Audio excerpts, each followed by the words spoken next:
ये परम धर्मादेश जारी हो सका। तो सबसे पहली बात है वो ये बात है कि आज सरकारी दस्तावेज में जो गायों की भूमि है जिसे हम गौचारण भूमि कहते हैं, जो कि हर गांव में गौचारण भूमि सरकारी दस्तावेज में हम सबको मिलती है। तो मेरी पूज्य भगवान जी से एक प्रार्थना, पूज्य शंकराचार्य भगवान जी से, कि आप सभी गौभक्तों को ये आदेश करेंगे कि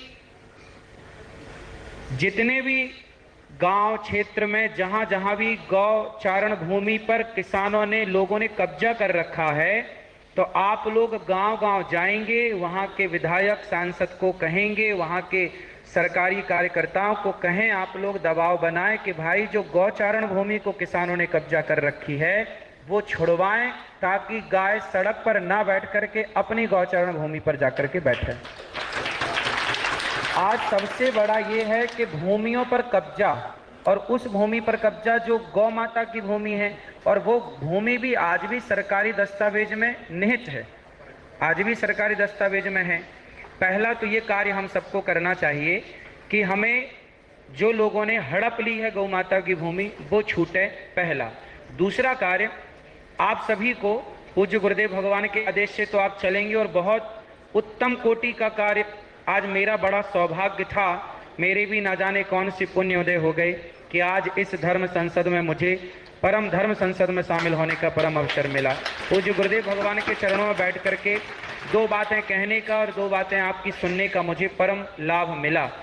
दूसरी बात ये है, यदि हम गौ माता, जैसे आप में से किसी एक भैया जी ने कहा भी, मैंने उसे ध्यान से सुना, कि यदि गौ माता से बने हुए शैम्पू पर, साबुन पर, गौ माता के गौमूत्र से, गोबर से, इत्यादि चीज़ों से बना कोई भी प्रोडक्ट है, यदि हम उसको स्वयं अपनाएं और उसका प्रचार करें कि भाई आप केमिकल युक्त क्रीम, केमिकल युक्त साबुन, केमिकल युक्त शैम्पू, फेस वॉश इत्यादि ना करके गौ माता के द्वारा बनाए गए चीज़ों का प्रयोग करें, तो जब लोगों को लाभ दिखता है ना, तो लोग आगे बढ़ते हैं।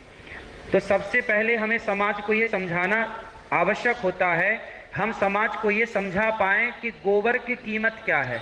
आज लोग गोबर को गोबर कहते हैं, हम ये बताना चाहें और ये बता पाएं कि भाई गोबर गोबर ही नहीं है, उसके लाभ बहुत हैं।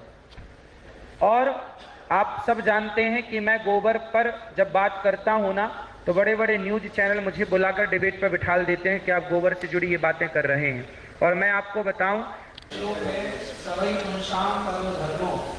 तो यहाँ पर परम धर्म बिल्कुल शास्त्रोक्त है, और हमारे यहाँ पराभक्ति की बात की जाती है। सबसे उत्कृष्ट भक्ति है पराभक्ति, और सबसे उत्कृष्ट सेवा है, जहाँ पर लग जाए सबसे उत्तम। मुझे गुरुदेव भगवान ने बहुत विचार करके दूध को जब हम कहते हैं कि बेटा पंचगव्य पीने की परंपरा है, लोग नाक बंद करते हैं, मुंह सिकोड़ते हैं कि भाई आप क्या बात करते हैं, गौमूत्र कौन पीता है, गौ माता के गोबर का अर्क कौन पीता है। अरे भाई, आज की युवा पीढ़ी भूल गई कि पंचगव्य में 5 चीजों में गौमूत्र और गौ माता के गोबर का भी अर्क है। तो हम पंचगव्य के प्रचार को भी आगे बढ़ाएं।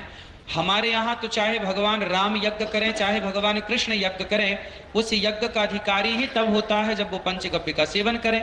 बिना पंचगव्य सेवन के वह अधिकार पाता ही नहीं है। तो समाज उसे ना समझे तो वो अज्ञानता समाज की है, उसे हल्के में ले ले तो वो अज्ञानता समाज की है। पर गुरुदेव भगवान की वाणी में देखो, सरस्वती माँ बैठी और भगवान शंकर ने ही आपकी वाणी से कहलाया। और देखिए, महाराष्ट्र इस बात का गवाह बना, पहला राज्य बना पूरे भारत का जहां गाय को राज्य माता का दर्जा मिला, और पूरा जो श्रेय जाता है पूज्य गुरुदेव भगवान को श्रेय जाता है। यदि महाराष्ट्र के मुख्यमंत्री का हृदय परिवर्तन हो सकता है और गाय के लिए वो सोच सकते हैं, तो फिर और अन्य राज्य के मुख्यमंत्री, अन्य राज्य के तमाम लोग क्यों नहीं कर सकते। यदि महाराज रह जाते हैं, धरी रह जाती हैं, अपनी बातों को इतने आगे तक ले जाने का कार्य आज तक जो मेरी आयु में मैंने देखा है वो जो गुरुदेव भगवान ने किया है। इससे पहले किसने किया होगा मुझे नहीं पता, पर मेरी जानकारी में पूज्य गुरुदेव भगवान ने ही केवल कहा नहीं, उसको किए जा रहे हैं। किसी का डर नहीं, किसी का दबाव नहीं, किसी के दबाव में ये आते नहीं। यही धर्म है। धर्म क्या है? अब देखिए, जो हमारे पूज्य शंकराचार्य भगवान हैं, मैंने एक बात कही कि जो हमारे पुरी के शंकराचार्य भगवान है ना, वो वर्तमान में सबसे बड़े जो वैदिक गणित है, वैदिक गणित के सबसे अधिक सबसे बड़े जानकार हैं। अब उनका लाभ हमारे नेता लोग ले ही नहीं पा रहे हैं। ऐसे महापुरुषों का लाभ तो ले लेना चाहिए ना। ये हमारे जो चारों शंकराचार्य भगवान हैं, चारों के मत से ही सरकार अपने कार्य करें, तो हमें ये सब कुछ करने की आवश्यकता ही ना पड़े। और भी जो संत जन हैं, समाज की चिंता करने वाले हैं, इन सब का लाभ लेना चाहिए। और मैंने कहा कि यदि मोदी जी 500 का नोट बंद कर सकते हैं, 1000 का नोट बंद कर सकते हैं, तो आकर कह दें कि भाई कल से गौ हत्या बंद। कौन भाई का लाल विरोध करे? फिर समस्या खत्म। यदि मोदी जी के कहने से 1000 और 500 का नोट बंद हो सकता है, तो मोदी जी के कहने से गौ हत्या भी तो बंद हो सकती है। कौन नहीं, कौन खड़ा होगा, कौन विरोध करेगा? जो विरोध करेगा फिर देखेंगे आगे। तो हम सबको बस यही कार्य करना चाहिए कि हमारा देश का जो नेता है, वो नेता बढ़िया हो जाए। यदि वो नेता ही बढ़िया हो गया तो फिर सब बढ़िया हो गया। तो बस यही बातें हैं कि राजा ही नहीं चाह रहे हैं कि गौ हत्या बंद हो। चाह लेते, चाह लिया ना तो नोट बंद हो गए, चाह लिया ना तो मंदिर बन गया, चाह लिया ना तो धारा 370 हट गई। यदि चाह लिए ये सब कुछ, तो पता नहीं भगवान कब उनके मन में ये प्रेरणा देंगे, गौ माता कब प्रेरित करेंगे, वो कब चाहेंगे कि भाई वो कौन सा दिन होगा जब वो 8 बजे रात्रि को आकर ये कहेंगे आज से गौ हत्या बंद, अब कोई नहीं करेगा। उस 8 बजे रात्रि का इंतजार है। जब तक वो रात्रि नहीं आती तब तक अच्छा देखिए, पूज्य गुरुदेव भगवान जो कार्य कर रहे हैं, इस सारे कार्य का केवल एक ही लक्ष्य है कि शायद उनके कान तक ये बात पहुंचे। पर गौ भक्त को ही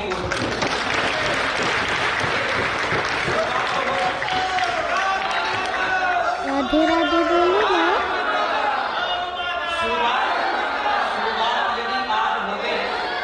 शुरुआत यदि आज 10 वोट से भी हुई तो संभावना है कि कल 50, फिर 100 और एक दिन विश्वास है कि गाय हम सबको उस स्थान पर बिठाएगी जिस। तो समस्या ये है कि आज सबसे बड़ी बात ये है कि हम चाहते हैं कि ये जो आज धर्म सभा है और ये सम्मेलन जो है, ये आप सभी सांसदों की नियुक्ति है। आज आप लोगों ने यहाँ जो अपना गोत्र बोलकर, अपना नाम लेकर, अपने क्षेत्र का नाम लेकर जो संकल्प लिया, निश्चित गौ माता आपके संकल्प की सिद्धि करेंगी। और मेरी अंतिम बात बस यही है आप लोगों से, मैं तो आप सबका दास हूँ, आप सबका पुत्र हूँ, भाई हूँ। आपके चरणों में कोटि कोटि दास है। उसी भटकती हुई गौ माताओं को एकत्रित करके जो गौशाला स्थापित की गई है, उसका ही प्रसाद उसी गौ माता से। हाँ, अमर पटेल को भेजिए, हाँ अमर पटेल को भेजिए।